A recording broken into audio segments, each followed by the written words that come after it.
Coach Peggy Show, all things wellness with Coach Peggy Wilms. How many people in your life have told you you're half of this or half of that? Are you settling? No more. This show is about all things, and you deserve it. It's about your money, your lifestyle, your beliefs, and even romance.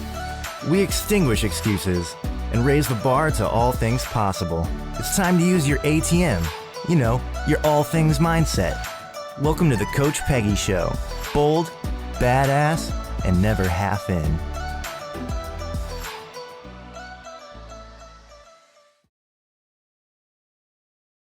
Peggy Wilms, and we are here. We talk about all things wellness, all things well-being. We get real. We got real people with real problems, with real solutions, with real results, who tell real stories.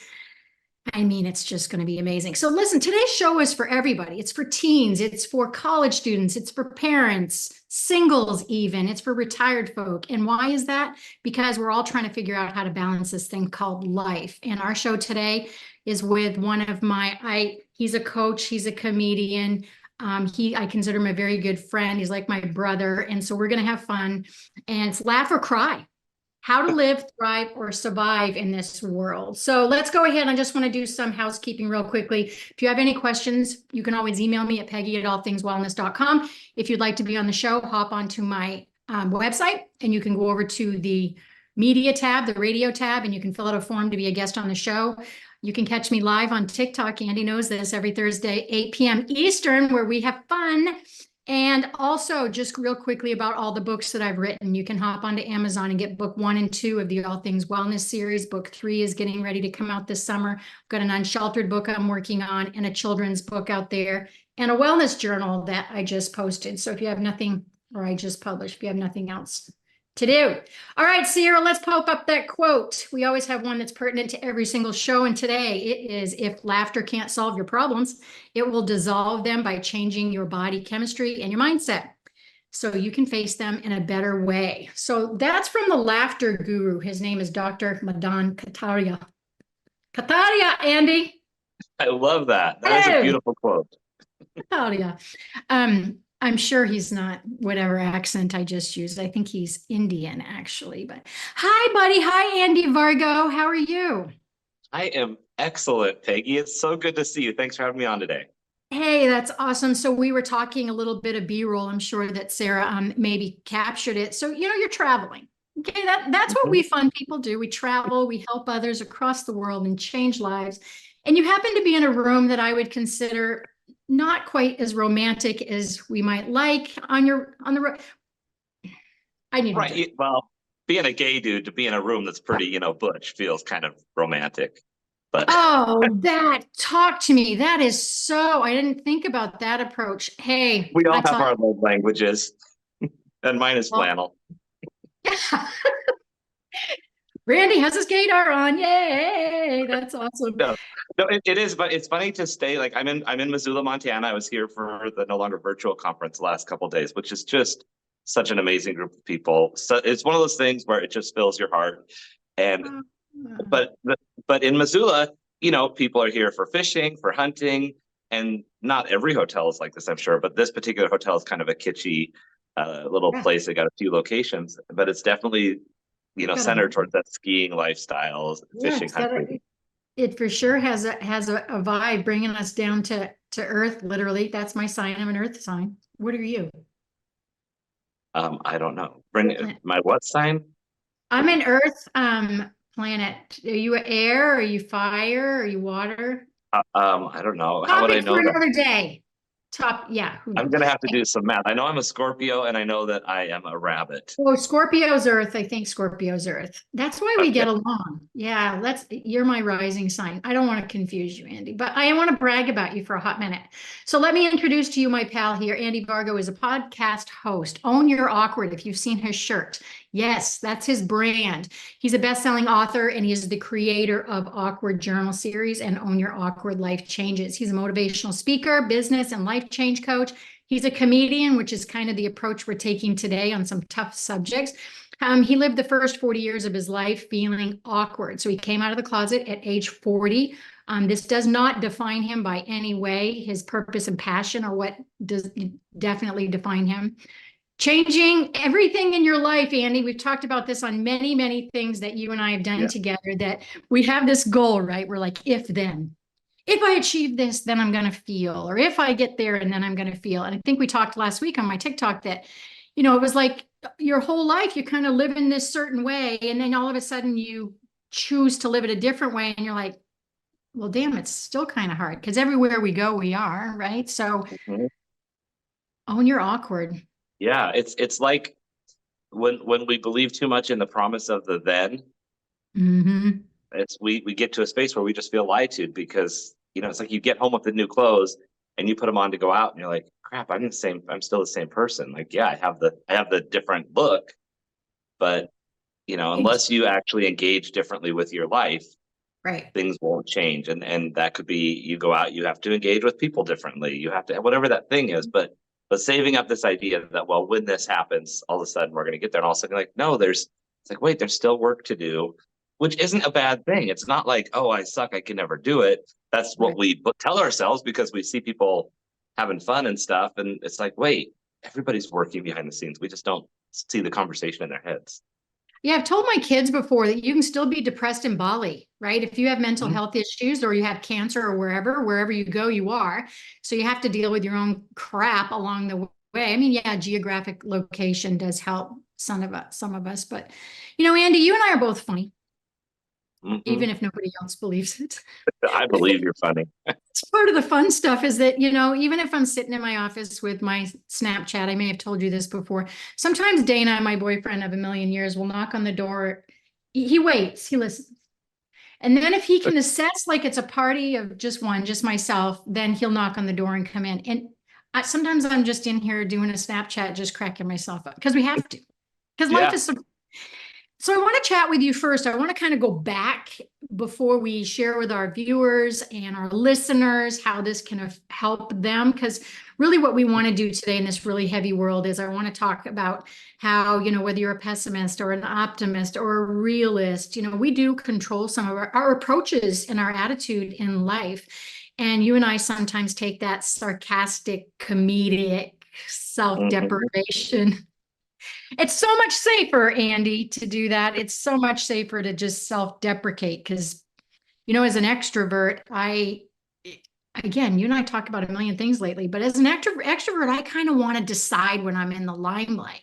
So Mhm. before you can trash me and pick on me, I damn straight am going to do it first. So, Yeah. you And know? it's so true. Yeah, and the thing that I love about talking about humor is Yeah. that it does change, like that quote about it dissolving what's going on in your body.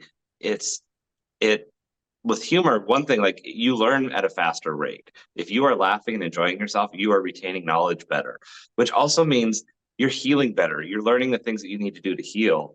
Like, all of those things are also true. And it's such a way to break the tension. And we think about that in like a room full of people, but the tension in our own lives. Like, I'm going through this horrific time right now. Man, I just stubbed my toe and I'm going to laugh my ass off because no one was here to see it and I fell over and whatever. Absolutely. Absolutely. Yeah. And so many studies show with laughter, right? We use more muscles to smile. It decreases our stress hormone. It increases endorphins and your cellular reproduction and healing and growth. It really does. It's hard to have a crappy mood and be ticked off. If in 30 seconds you can turn on something funny, which humor is so subjective anyway.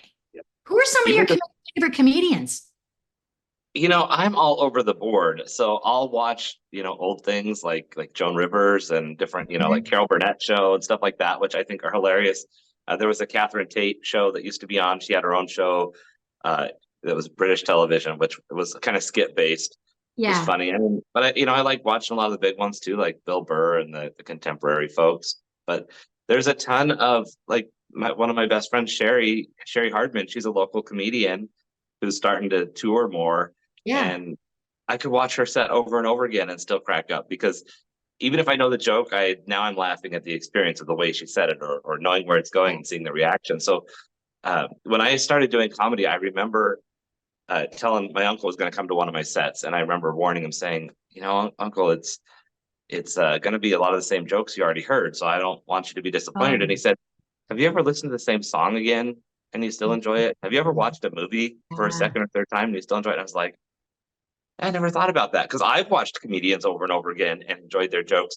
But in my head, and this is that issue that I had with my own self-image, because I was Yeah. still on my journey, which I still am, but I was earlier in my journey on viewing myself more confidently, where I always felt like I had to apologize and say, oh no, don't expect too much. I don't want to let you down, because that's a big thing for me that I'm still working on in life, is not, letting people down and getting over that, where I'm like, I don't care, if your Mhm. expectations are the reason that you're let down, not my actions. Yeah, you own that stuff. I grew up, I don't know how much older than I am as your big sister, but I grew up back in the day where, Benny Hill was always on my Oh grandparents' yeah, Benny TV. Hill's great. And you've got that English humor that's a little bit quippy. It's very different, right? So Mhm. skit based, as you said, but the Smothers Brothers. So that was an album, because many times they throw in an album, we'd sit there and we'd just be laughing. And the Smothers Brothers, everybody has a different sense of humor, and it depends on the mood too, or the time of day, or who you're with. Right. But some of the shows that you mentioned, I go back on to, just like Carol Burnett is somebody. Phyllis Diller was another one that I Yeah. just quick, sharp stuff. So let's go back before we go forward. How far back can you remember, number one, that you kind of had a comedy sense, but when you started to look at life, let me ask you, do you look at life with a lens of comedy when things get Oh, I crapola? I definitely do. I didn't realize that I did. I always had a disruptive mindset, and I didn't realize it was through, when I was younger, I was always pranking somebody. I was always looking for a way to to get laughter, get a reaction, get something out of people. And then I thought it was hilarious. So I am rolling on the floor. Unfortunately, sometimes it's someone else's mercy, because I just pulled off a prank on them. And I've always been that guy. And I never saw myself as a comedian. I had a dear friend who was my work wife, bestie, and she was like, you need to be doing stand up. You got to be doing this. And this is, 10 or 12 years ago. And I said, I'm not get on stage funny. I'm break room funny. Like, there are different categories. And when I decided to get into motivational speaking, I had always been very comfortable speaking in front of people. So I wasn't worried about getting on stage in front of people, because I'd spoken in front of hundreds of people for sales trainings, product rollouts, business reviews, all this stuff, but not in a way that was specifically to be entertaining or motivating. So I started doing stand up originally just to challenge myself, from Karen telling me, you need to do this. And I was Really? like, and she's also the one who told me I needed to do motivational speaking. Like, sometimes you have that person in your life that sees all the things in you that you don't Mhm. see. Mhm. And so I thought, well, I'll try it. I'll shut her up. I'll say I did it, and I'll at least practice getting on stage in a different way. And as soon as I did it, I just fell in love with it. I mean, the first time I did it, I didn't feel so great about it, but I knew that I had to keep doing it or I would never do it again. Right. The cool thing with comedy, and I mean wicked commend you. I can't even begin to, in order to be able to um, have it is a level of confidence. It may be a level of like, let me hurry up to fail kind of thing, right?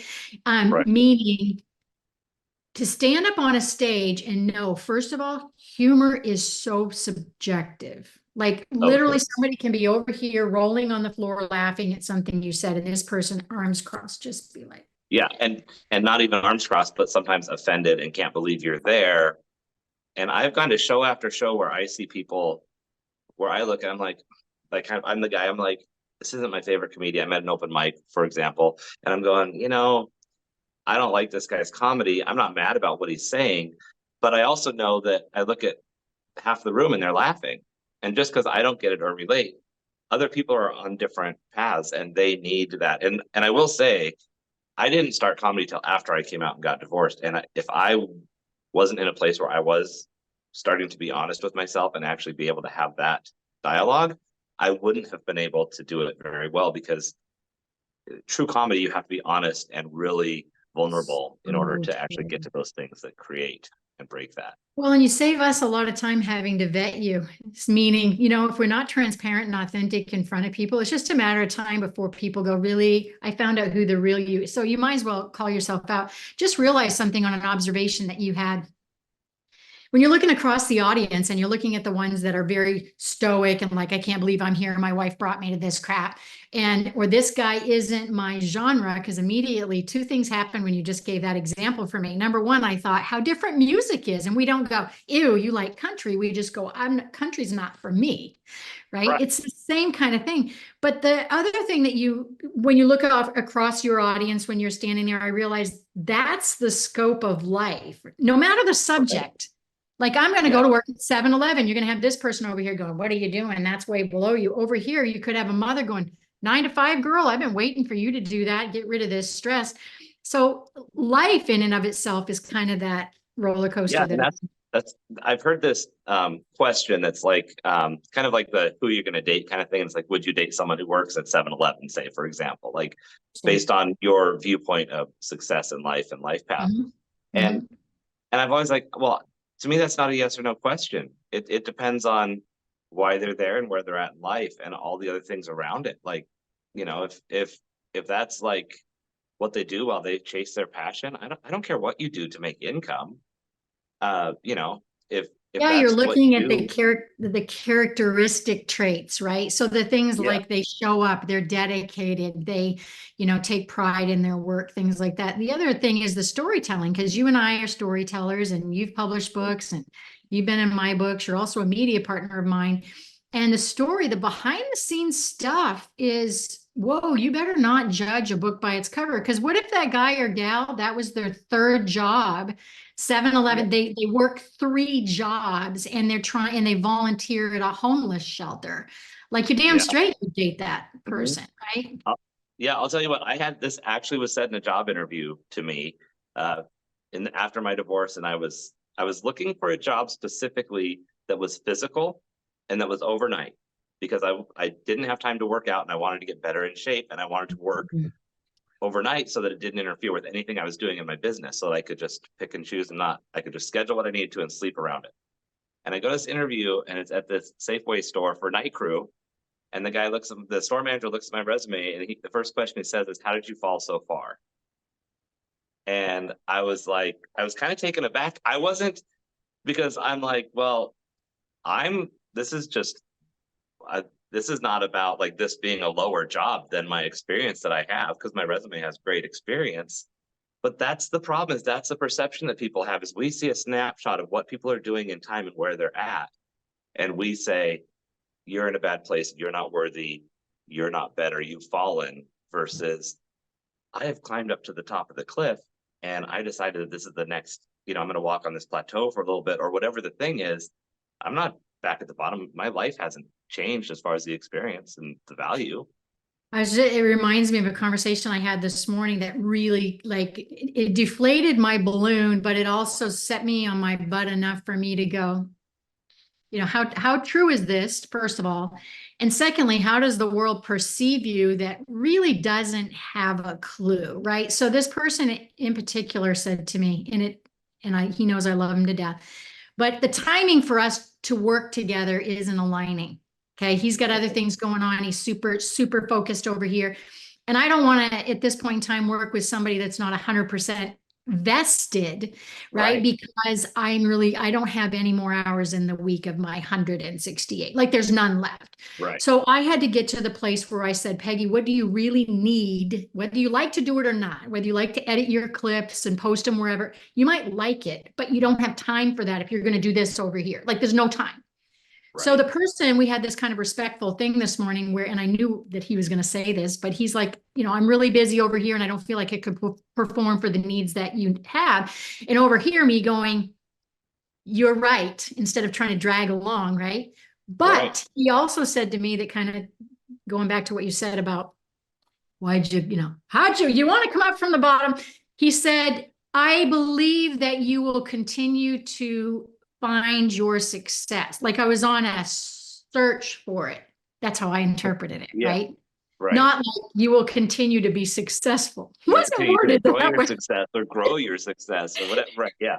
Yeah, Yeah, it wasn't like that. And that's so for anyone listening who's younger, I just want to say right now is that I didn't do a good job, Andy, along the way of being able to assess in those moments. Like I leveled up, man. And I have come on in each level, each step, like I'm mhm. successful right here. It's me, myself, that's driving me forward that each time feels like I haven't achieved. But I just did 13 steps. Yeah. You know, every time I talk to somebody who shares something behind the scenes, I've just started saying, that means so much to hear you say that. Thank you so much. Like when I talk, like I was talking to someone in the last couple of days who's like, I barely have any gigs on the calendar. I don't know what the next one is. And I said, that is such a relief to hear you say that because so many people don't talk about, man, what the struggle is and that I'm working so hard to get that next thing. And everyone just wants to look like, oh my God, we got all this success, which it doesn't mean you're not successful. Success is still work. It still is uncertainty. And so it's not like, oh, there's this golden ticket that means you never have a problem or a question or don't have to work for it again. But that's a perception we see. And so as we get to know people, and most of the people who are very successful are also very open. The ones that are the true people are the ones that are like, man, I don't know where I'm paying next month's mortgage, but I That's am right. huffing and puffing and doing everything I can to make it happen. That's right. Before we get ready to go to commercial, because that's how freaking fast this goes, but we have some more time. You said something to me the other day that was so profound. And I think it's important that we go back and tell people because we won't always have that chance, right? And I know me, there's some days that if somebody had just told me that I made a difference in their life, I would have probably showered and got out of bed that day. We don't always know, Right. right? That somebody has, their life has been positively impacted or they said, we just don't know. So the other day, and I actually have shared this with multiple people before I'm sharing it with you, even though it's about you. Don't you worry. All But right. hey, A plus that I'm circling back around. So you and I were chatting the other day, and I'm paraphrasing because I honestly probably just picked out the words that meant something, and the rest I probably missed the whole damn message. But you pretty much were telling me on how you were trying to level yourself up or redefine or whatever based off of some of the things you've seen me do. Right? Mhm. You're just like, well, she's over here and she's over here, and then she's doing this, and then what? Oh my God, what's she doing over here? But it never dawned on me that anybody else sees me do anything Wow. of Yeah. I think value. that's such wow. That's such an important perception too, because we put all the things out there, and if we don't see a like or an interaction or a reaction, then that's what makes us feel seen. So we assume that we're not seen. And Right. yet, how many times do we all scroll past things and be like, oh, well, maybe I didn't stop and like and interact, but I still see it. I still notice it. It's like, oh, there's Peggy, there's Peggy, there's Peggy, there's Peggy. Oh, I like that one. Oh, I didn't like much of Peggy's yet. I gotta like. But 100. for, Yeah. yeah, for each interaction, there's probably it's like this is a negative thing, but you know how the commercials for every rat you see, there's like five that you don't see. Oh, yeah. No, that's It's like for every cockroaches. like you get, there's probably 5 or 6 or 10 interactions that you didn't see. But dang, it's and again, you and I we are very similar in the sense that yes, comedy, what we're talking about today, and the approach to life, which we'll get more into after the commercial. But we're transformational coaches, and we go along the mindset thing. We've really been beat up by corporate America. We're family people. We're good brothers, sisters, and all of that stuff. But what you just said is such a disservice. Back in the day with social media 15 years ago when I was getting started, that's what you did because you had like 15 people. You were thumbs up. You're like, hey, that looks great. And even if somebody said, girl, wrong lipstick, you had that interaction. Now everybody's so busy or afraid to do that Yeah. because I'll even go, oh, I don't want that person in my algorithm like all the time. So I'm not going to like, but I like this one. It's Right. terrible. Or I don't know enough about what they're commenting on or post is about Yeah. to know if I'm putting a belief or like if I'm supporting a belief that I don't actually fully want to support with my Amen. values. And so I'm like, I'm not going to interact on that because I don't know if I'm going to get blindsided by, oh, Andy, he supports and likes Peggy stuff. And, over here, she's doing these things and we don't like Peggy. So And you're going, true. it's just, which I've gotten over that where I'm like, I like what I like and I don't. And if someone calls me out on, I'm like, well, if you want to talk to me about my values, that's a separate conversation. But And I think you bring up a really good point in the sense of like platforms like TikTok, right? So you go into the lives and you see people coming in. Well, back you and I address people like, hey, what's up? Where are you from? Let's, welcome, Andy, so glad you joined us. And then there's other people going, yo, yo, yo, yo, yo, don't call me out. And then they're bounce out of the room. So it's like, you just got to do you and do what you want to do and not worry about. Yeah. Yeah. And when we get back from the break, I definitely want to touch on that audience thing about the half that is not listening, or that's, the arms crossed, because I have one more thing I forgot to mention on that, but I think it's a little profounder than it's going to get into deeper stuff. Oh, I so love going deep with you. I can't even wait. So you guys, when we come back, we're going to continue to talk about laugh or cry and how to live, thrive, and survive. We're going to give you some tips and tricks. And I got to tell you, we can't make this stuff up because we often live it. When we create it, want to share it with you, it's because we've lived it. I'm never going to be somebody that tells you what to do if I haven't tried to do it my damn self. So, so let's go away. You guys go get a drink. You come back, and we're going to talk more about this. And we're going to have a lightning round, which our guests never know what questions I might ask. So make sure you come back. You're listening to the Coach Peggy Show.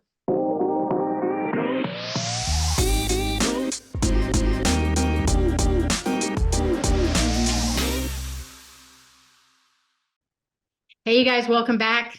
So glad you're here. We were talking about all things inappropriate while we're on B-roll. We're talking about all things health, all things wellness, all things inappropriate. So I have Andy Vargo here, and we're talking about how, laugh or cry, how we can thrive and survive and live in today's world. I know there's something you wanted to circle back and talk about, but I always come back after break with a little lightning round. So these are just random questions. So Andy, we're going to go to a place where no one will ever find out the following. What is your guilty pleasure? Like if you're going to go eat 3 bags of chips, what would you do that maybe you don't want anybody to know you're going to do? Oh my God. Well, it's definitely food related. I mean, I would just eat the hell out of desserts. It would be like chocolate fudge cake or just anything sweet. I have a major sweet tooth. And if you saw the shape I'm in, you would know that it's not something that no one can tell I do. They might think that you drink a lot of beer. Yeah, you know what my guilty pleasure is? It's quite embarrassing. Seriously. Because I deal with people with behavior all the time, right? I love people. Sure. I know what they're going to say before they do it. That's, I have like this little magic God thingy where I can just tell. And so for a long time in my coaching practice, it was like, don't tell them how messed up you are because you're trying to get them to hire you. But, and especially with eating. So I have come out, over the years with having kind of an eating disorder in the sense of I was just too busy to eat. And it wasn't that I thought I was too, fat or anything like that. But my thing is I want to be dumbed down. That's my guilty pleasure. Like I want to look at other people who are so much more messed up than I am, right? That I will sit in bed and watch 24 hours of Love Island, Bachelor, Bachelorette, Temptation Island, anything that shows relationships so I can dissect them and go, yeah, that's I think there's something to that. At least it's not me. At least I'm not that person that makes us feel like, okay, I have these problems, but at least I'm not doing that. Good one. Hey, Sierra, my producer, guilty pleasure, love. At least we can't see your face and see if you're lying. So make something cool up. Well, you kind of stole mine a little bit. I was going to say watching really silly reality TV like The Bachelor, Love Island. I love those shows. Like I just watched the most recent Bachelor episode last night. Oh yeah, the All Stars. Oh my gosh. I am loving this season. And just having a solid Dirty Shirley in hand while watching it is what I would love. Look at her. Look at her go. I have another one. Biggest pet peeve, Andy. My biggest pet peeve is when people are inconsiderate and just like unaware of things going around. I'm like, just pay attention, move out of the way, consider the people around you. That just drives me crazy. I agree. Mine are 2 things that are probably really dumb. The first, and I have these in my senior, you have a senior yearbook, your annual that you have pet. This is mine for real. So you can go back, Groveton High School, 1984. This is Peggy's, not creative. Mosquitoes and commercials. Which commercials, look at us now. We can just like go that, right? Yeah. All right. When we went to commercial, Andy, you said something about, we were talking about not knowing maybe that people actually support us, and, you know, we can have bad days, and how laughter or support can mean so much. So talk to me about what you were going to finish with. Well, you were asking about that, you know, when you're looking at the audience and you have the people that are laughing and then the people that are, you know, cross-armed and not wanting to pay attention. And one of the things that I kind of came back into my head was how you can handle that two ways when you have someone who's not kind of digging your style, whether that's comedy or coworkers or family or whatever. And you see comedians do this one of two ways, where they go and like their head goes to, I'm going to get those people to laugh. I'm going to bring them on board. Mm-hmm. And so they spend a lot of their set focusing on that, you know, why you got your arms crossed? What's this? And the whole time we're doing that, we're ignoring the people who like us the most, who are laughing. And so the other option is to really just, you know what, these people dig me, they love me. I'm going to engage with that group, with that table. And you know what? That laughter is going to start to trickle over, because now these guys are going to see what I'm doing well. They're going to get the chance to love it. And if they don't, then why am I wasting energy on that? Those aren't the people I want in my camp. I don't want a pity laugh or a chuckle. I want an even bigger laugh from the people who are excited to be there and love the interaction. These little, you know, metaphors and analogies that we're chatting about, a couple more I was thinking about is, I had a client years ago who had some body dysmorphia. Beautiful gal, didn't believe it. So it doesn't matter. I was going to keep telling her she was beautiful, but she didn't see it that way. And she had a really strong Instagram following. And so one day she was just like, I'm going to shut down Instagram for 30 days, which, hey, it can absolutely be an approach 100%. But in today's world, in a comedic, psychotic way, you want to keep those comments, those negative comments, in your comments section, and just, you know, heart them, because that keeps the algorithm going in the. But what I like about that approach is that it keeps it real. So if we talk about pessimism, realist, and optimism, the reality is Peggy is not for everybody. Trust me, on some days I'm not for me.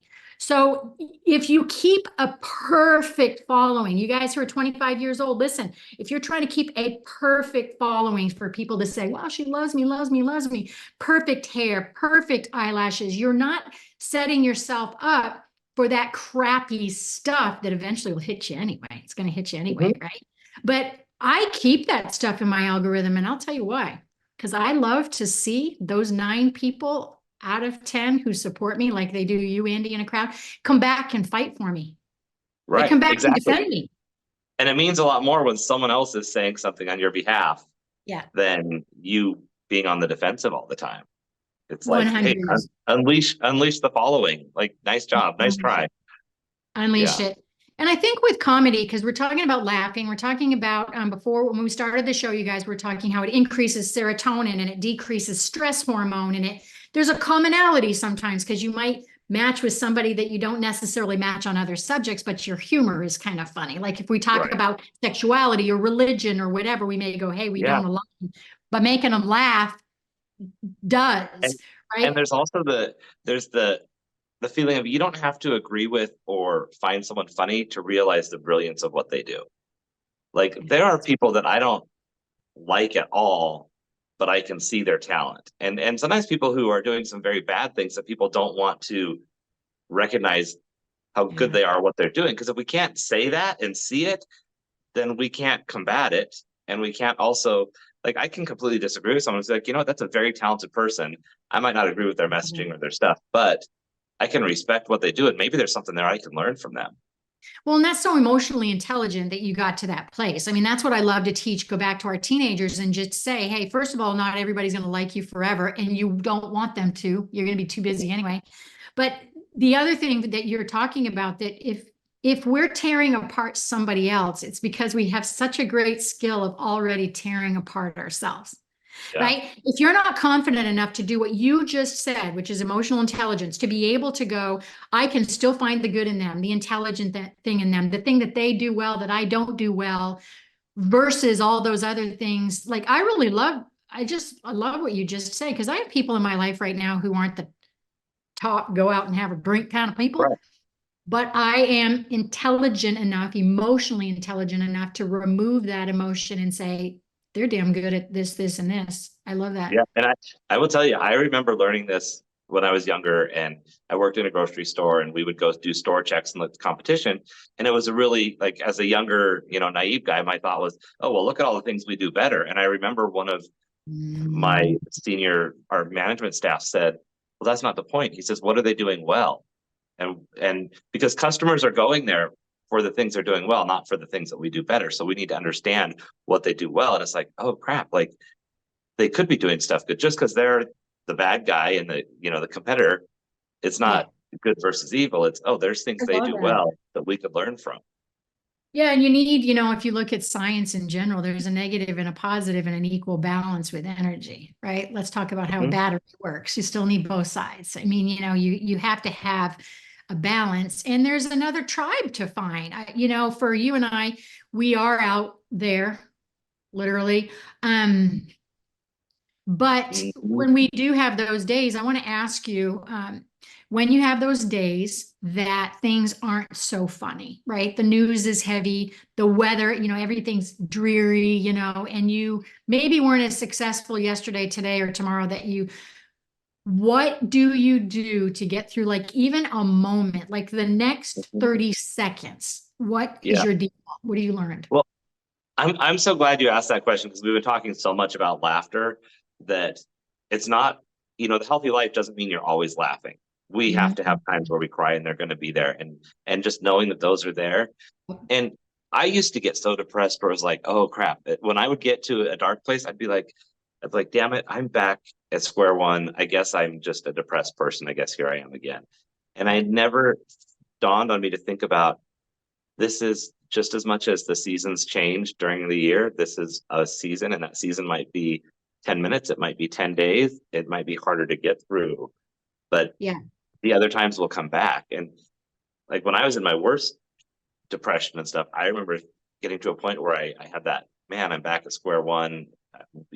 Have I made any progress? And then realizing, wait, I just had two great weeks, and I didn't have a breakdown, and now I had a bad day.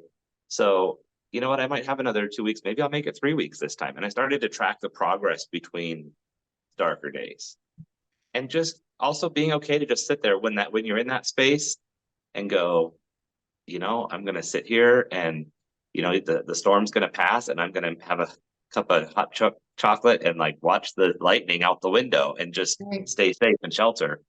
Well, and there's such a society makes us just, I keep using the word level up, but that's like in my brain these last, few months. But even if you're 2 months old, right? The level up is to sit, crawl, walk, run.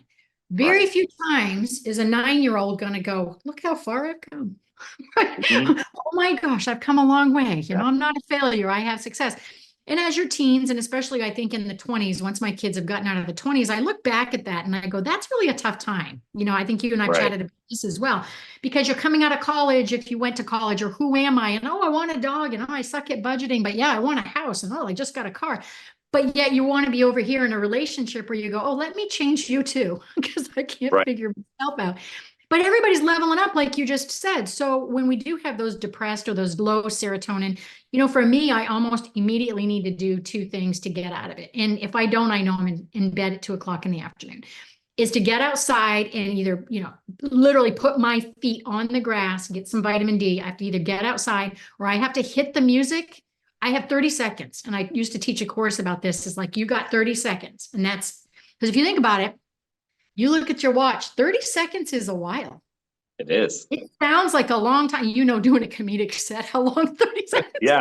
And 30 seconds of silence or 30 seconds of depression is even longer. It's huge. But if I can turn on, never, ever, ever has music failed me within 30 seconds, because music is frequency. Our body is frequency. If our frequency within our body is stuck, just like water in the kind of the curve of a pond, stagnant, mold, it's just like a pond, but you open that up and it's just clear and free flowing. Music does that, right? Yeah. And I pick the music to create the mood I want to create. And we all do that. 100. Yeah. I have my defaults. Alexa, play out Ed Sheeran. Used to be Justin. I guess I've leveled up. Justin Bieber, that is, not Justin Timberlake. Right. So let's give some people cocoon and butterfly. Yes. I love things. Yes. We have to talk about that. Go ahead. So that was the other piece, is that when I'm in those darkest spaces, I heard one time that when a caterpillar crawls into a cocoon, it loses all of its mass as a body, loses all form, and it's just this useless gelatinous blob that can't do anything. If that cocoon was broken open, that caterpillar would be dead, and just nothing would happen. And that's when I'm in that worst depression state. That's how I feel. And after I heard that, I remember thinking, oh my gosh, it has to go through that phase in order to become a butterfly.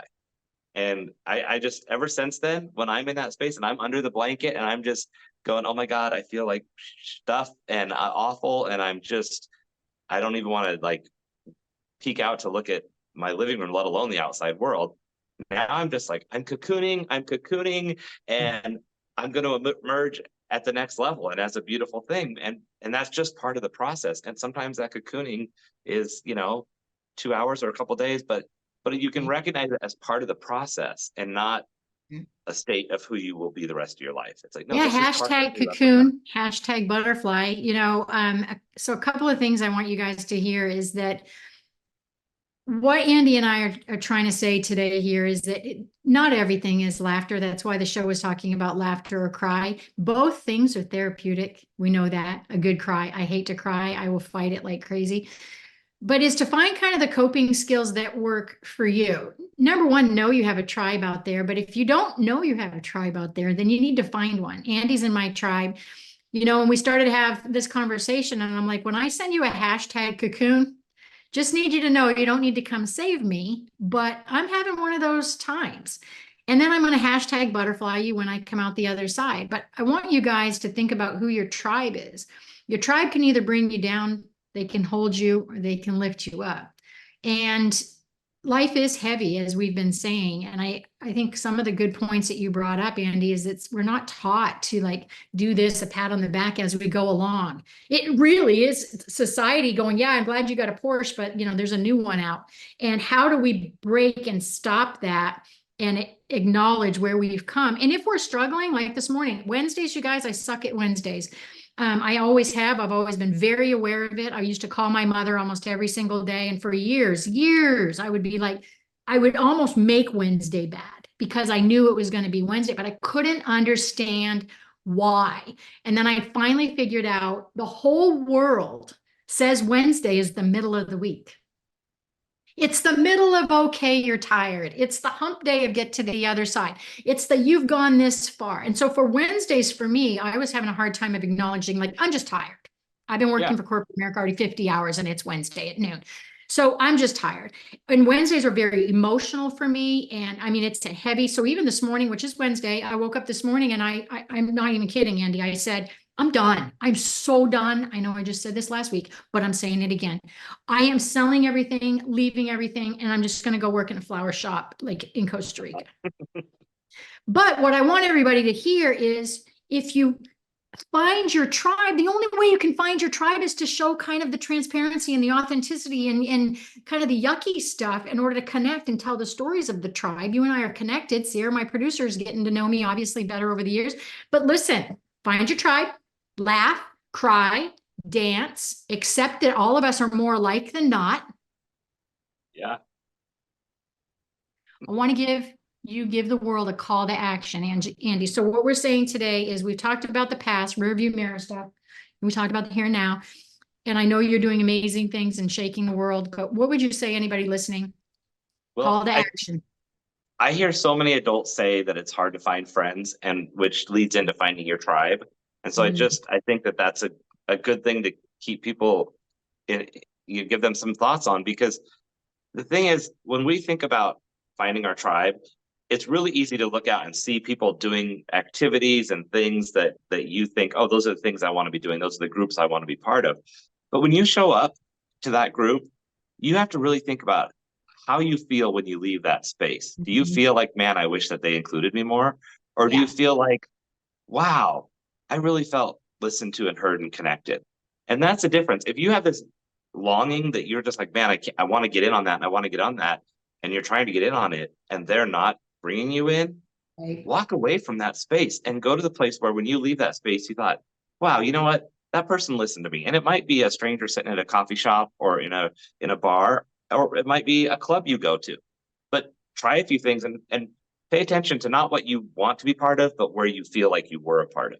I love the feel. I love the feel part. And for me, it took me a long time to realize that I have a lot of different tribes. And I've never been one that told my kids, you are going to find your soulmate and they're going to be all in everything, all encompassing for you. They're going to be your best friend.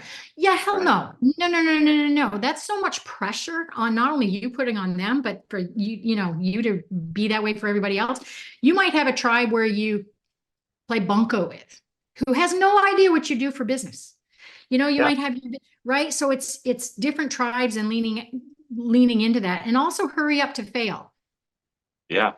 Well, I'm very similar in that I never have been the guy that's like, has the group of friends where we do every vacation together. We do everything. It's like, nope, this is the group I see once a month on Wednesdays. This is the group and I have amazing, deep, great connections with those people and with each of those tribes.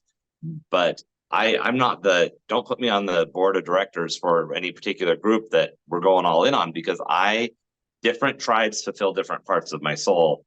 And that's what I need to function. Other people might need the stability of I'm going all in on the bunco club, but you've got to pick your thing, and you've got to be okay knowing that other people don't. Yeah. I think the other thing too, why I'm so attached to storytelling, of which we all are, even talking right now is a story. If I was to say to, Sierra, go ahead and go over here, and I know we have all this typed up. I know our show has all this blog stuff, and I turn it into a blog. It is a story. There's like 100 stories right now we've talked about.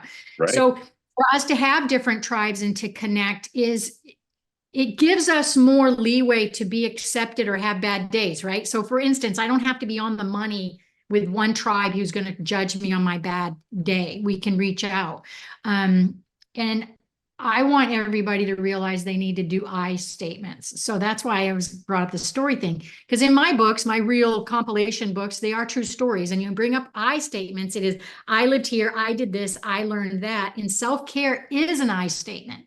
It is okay that I sit in my bed on Wednesdays at 2 and I watch Love Island, because I'm going to be able to perform more. And I bet it took me 30 years to accept that was okay. Yeah, it's not that things are good or bad. It's that how much are we doing them and when are we doing them, and are we aware of why we're doing them? Like, am I doing this because this is what I need to rest and relax? Or am I doing this because I'm overwhelmed and I don't know what to do next? And maybe this is what I need to do while I figure out the next step. Exactly. But what's next after that? Because we all have addictions. It's that level. And again, I think just like comedy, it's subjective. So if I looked at my family as an alcoholic and I'm like, you're having 5 beers every single night, somebody else might look at it and go, well, at least it's not a bottle of Jack. And I'm just like, right. But that is the way that self-care is as well, is that it can be, we all have addictions. So I'm going to play Candy Crush for 30 minutes because that's my self-care to Disney. That's totally fine. But if you're playing Candy Crush 30 hours a week, well, and it's really easy to judge the things that we don't have a hard time with and say, well, I'm not playing video games for 4 hours. I can't believe someone's sitting there playing video games for 4 hours. What a waste of time. Meanwhile, I'm on TikTok scrolling for 4 hours because that's not a waste of time and that's not a different version of a video game. Exactly. It's like, let's get real. And I think if we look at it as it is our downtime, regardless of what we do, that numbs us out, because as long as it's not something super unhealthy, but that downtime is the cocoon time.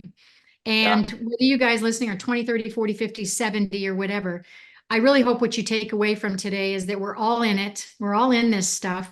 There's nothing going on in the world today that really isn't affecting us in some fashion. Even organic food or non-organic is affecting all of us. but it's to find that support system, and it might shift, right? And, you know, sometimes, Andy, I might go on YouTube and learn something and that platform works for me. And then next week, YouTube's not my gig, right? We have to pivot and shape shift. That's the way life is. And to become emotionally resilient. Yes. All right. What's upcoming for you? Where can we find you and all those fun things? Oh, the best place is to find me on social media, Andy Vargo, Own Your Awkward. My website's awkwardcareer.com. I've always got some great shows coming that I'm posting on the socials and try and keep things going. I'm just happy to get out there, and I'm planning a lot of travel to be speaking all over. So hopefully in a town near you soon. Coming to a town near you soon. Yes. Coming to my studio in Florida so that we can do a face-to-face podcast. Wouldn't that be amazing? That will be You fun. guys, you can reach out to either of us if you have questions. You know, it always, as podcasters, it's always delightful to get those kind of Q&A type things going. And we get maybe 10 or 15 of the same questions. It helps us know where to steer our content and things. So we are also here for you. I'm not doing this because I like the way I look or the way I sound. Trust me. Trust me. All right, let me go ahead and just finish up a few things here. You guys, I have a project going on right now. It's an unsheltered project. It's a compilation book of real stories of those that are homeless, have been homeless. If you might know somebody who is or has been, if you're a professional or an organization that works with the homeless, this is a for good. This means it is not a for profit, meaning I'm taking nothing for it and nobody in this project is taking any money for it. So it is for good. We're going to put the money back into the communities that need it. I really am begging you to be a part of the solution versus part of the problem. So again, you can hop on my website, allthingswellness.com, and see what's going on in the author tab.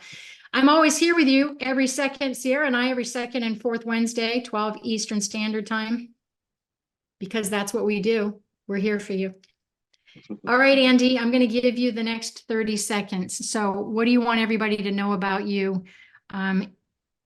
Anything final that we learn about you, we need to know about you. It's your 30 seconds. God. Well, you know, I'm just on a mission to help people know that it's not about me as much as what I want to help people know about themselves. Is that thing that you feel insecure about? That's what my Own Your Awkward is all about. It's taking that insecurity and knowing that that's actually your superpower. It's not I'm a good person or I'm successful, even though I have this thing. It's because of that thing. And that's what I'm on a mission to help people know and understand and truly love about themselves. I love that. We're going to leave it with that final note, because I'm going to circle back and I'm going to say sometimes when we're having a hard time with ourselves, it's best to help others, right? So if you're having a tough day, go volunteer. That can lift you right up. You always find somebody who is doing less than yourself or struggling more than you are, and you're damn straight going to get your head out, you know, for the rest of the day.